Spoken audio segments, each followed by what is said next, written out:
What is poppin', y'all? Welcome back to another YouTube video, and today we're taking a look at another film review. Yesterday we took a look at Kingsman Secret Service. Now we're taking a look at Kingsman The Golden Circle, which is the second movie in the Kingsman trilogy, and the final movie to star Eggsy and Merlin, which is greatly disappointing because Eggsy is my favourite character, and I feel like he does make the Kingsman franchise. So let's quickly get into this movie review and talk about Kingsman, because I'm going to be honest, I'm very excited. I watched this movie recently again, and it is such a fucking banger, and it lives up to the hype of the first one. It is so fucking good. Again, if you didn't check out my first video on Kingsman Secret Service, you can go check it out after this video. It should already be uploaded on the channel. We should have done it yesterday. But if you do notice something different in the bottom left of this content, in this video, yeah, it's my little animation guy. He's going to be here for the rest of film reviews, anime reviews, and series reviews.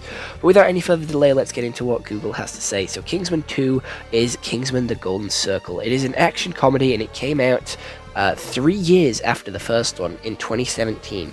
It is also another 2-hour and 21-minute movie, a bit of a longer movie, and it does have a 6.7 out of 10 on IMDb, a 50% on Rotten Tomatoes, and a 4.5 out of 5 on Amazon. You can watch this on Disney+, Amazon Prime, and also YouTube, and the whole sort of stick behind this is after the Anonymous blows up their headquarters, the surviving agents of Kingsman band together with their American counterpart to take down a ruthless drug cartel. So how this movie starts is with Kingsy being one of the better agents, and Eggsy being one of the better agents, and gets his gaff blown up. He gets his yard blown up, his house is gone, his dog dies in the process as well, and, you know, he's told to go to America because apparently in America they have the guy that died in the first one. I don't remember his name for the life of me, but apparently he's back. And they go to America, they meet Channing Tatum, they meet Pedro Pascal, who are like cowboys, and they're booted and the Kingsmen are suited, and, you know, the cowboys are there and they have a different sort of way of handling things, and Eggsy sort of has to learn and gain their trust. He then sort of, you know, snaps the guy from the first movie out of his funk, and they go back to Britain, they get suited and ready for action, and they go to fight in this cartel. They go and fight because a former sort of agent of Kingsman returns with robotic legs and robotic arms, and he's like a cyber dude now. He's like a cyborg, and he's working for a drug cartel who is sort of killing people. And for whatever reason, they kidnapped Elton John. I don't have a fucking clue why they kidnapped Elton John, but they did. And Eggsy and Elton John go fucking way back. For whatever fucking reason, the actor for Eggsy in this movie plays a monkey in Sing that sings Elton John, right? He then plays Elton John in a biopic of Elton John.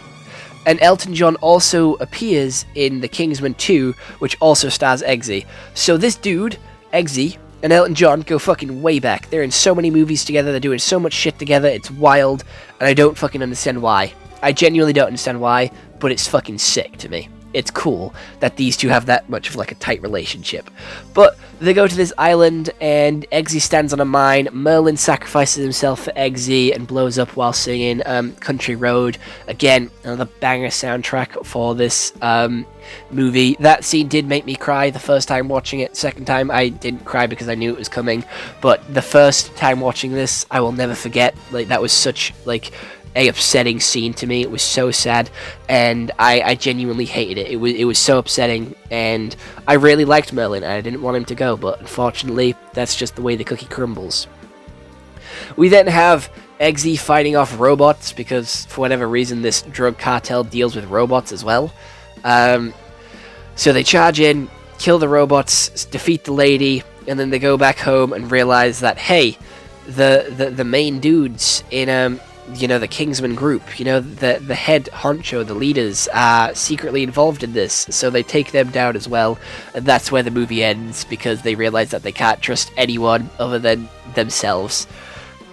And that's pretty much it. The action in this movie is very well choreographed. The action is definitely upped higher than the last movie. It is definitely put much better, much higher regard, and there is a lot more sort of action, fighting, and a lot more sort of special gadgets and spy gadgets as well. We get to see the sort of American version of Kingsman, the alternate version of Kingsman, which is really cool. Just seeing like the differences between them, how they act, how they talk, how they use their weapons, how they go about missions, and how they have like a little rivalry that's going on, which is also really cool.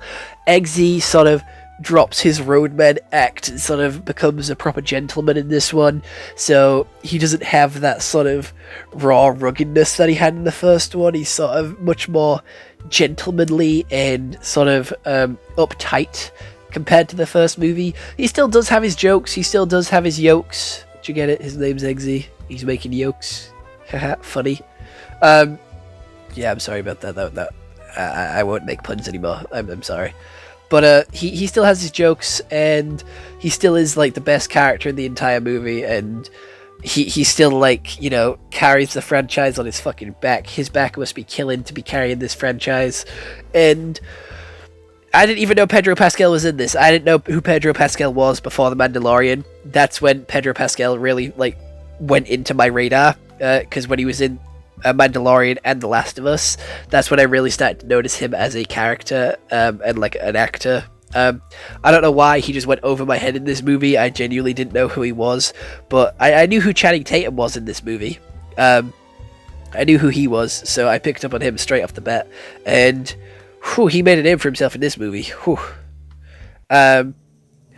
Yeah, he did. He was one of the main sort of cowboys that was in this movie. He was the main sort of vocal piece for the cowboys, and he did have a lot of action in him. He had a lot of fighting, which was really cool. Seeing the Kingsmen fight the Countrymen was really great.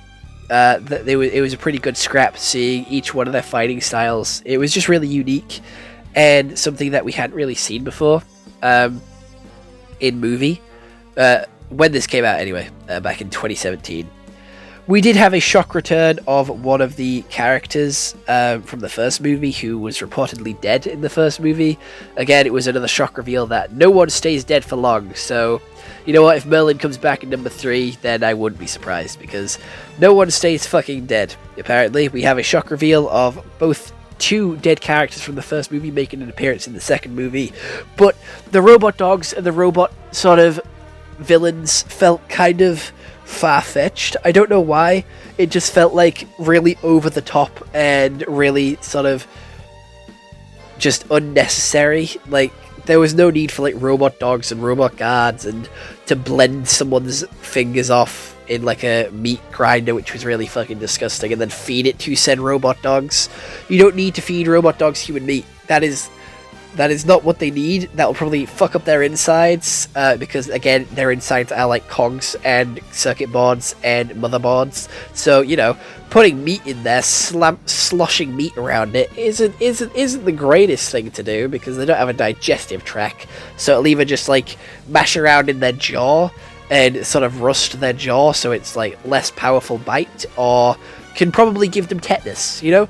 Actually, no. She had a fucking plan there. She was gonna make those dog jaws rust, and sort of when they bite people, if they did survive that dog bite and that dog attack, they would have tetanus. They would have diseases of all kinds from the rusty shit that impaled their arm or leg or balls, because they did bite someone's balls off in the movie. I don't remember whose, I just know that they bit someone's balls in the movie.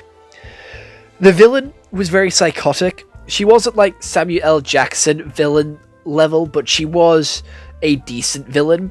And this movie does not live up to the hype of the first one. It's still good, but it just doesn't reach the level the first one had, and it isn't a movie that I can rewatch over and over and over again like I can with the first one. So for that, I am going to have to give it a 7 out of 10. I feel like this movie is a little bit of a less quality, and they brought all the original characters back, which I feel like was a bit of a cop-out, bringing them all back for this one, because they did die in the first one. It kind of makes their death in the first one a little bit redundant, which, you know, their death gave Eggsy the motivation that he needed to come back and to come, you know, and give it his all and fight for the Kingsmen and save his country and, you know, get revenge for his fallen friends. But this one didn't really have that. They sort of swiped it under the rug and was like, oh, you know, yeah, they're back now because we need them back to get people to come back and watch this movie. And I don't know, the story felt a little bit weaker than the first one as well. The villain wasn't as impactful. It wasn't like a world threat, like a world level threat, Avengers level threat that the first movie had. And I feel like it is hard to live up to the first one's sort of expectations. And they did have 3 years, and I still think that they didn't manage it, but they still did get some pretty big names in here, like Channing Tatum and Pedro Pascal. So, you know what? Solid 7 out of 10. It isn't the worst movie I've watched. It is still watchable, but it isn't like a rewatchable movie.